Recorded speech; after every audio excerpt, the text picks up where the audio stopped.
Nous avons acquis ce château-là en 1989. C'est un château qui était plus habité depuis plus de 100 ans. Les chambres d'hôtes en fait ont été ouvertes quasiment une année après que nous sommes arrivés ici, vers 1990. Puisqu'on avait à cœur en fait de tout de suite ouvrir l'édifice au public. Donc on a proposé des chambres d'hôtes ainsi que des expositions d'art. Donc on a eu tout de suite la volonté de partager notre passion du bâtiment, la rénovation, les vieilles pierres et puis aussi notre amour pour l'art en règle générale.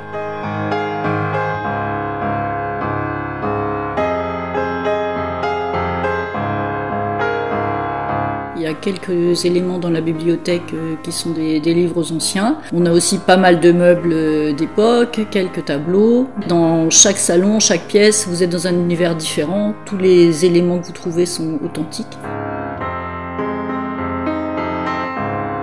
On est classé en fait monument historique et on veut conserver l'authenticité, l'esthétisme de cette période-là pour que les gens se sentent chez eux et puis qu'ils aient vraiment l'impression de revenir quelques siècles en arrière.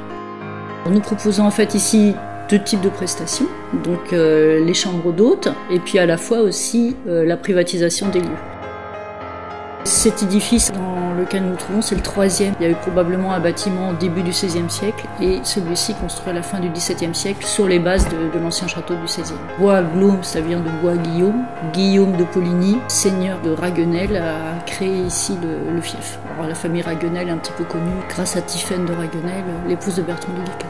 Il est très important pour nous, en fait, on a acquis cette maison-là vraiment avec la volonté de restituer l'atmosphère du XVIIe et du XVIIIe siècle.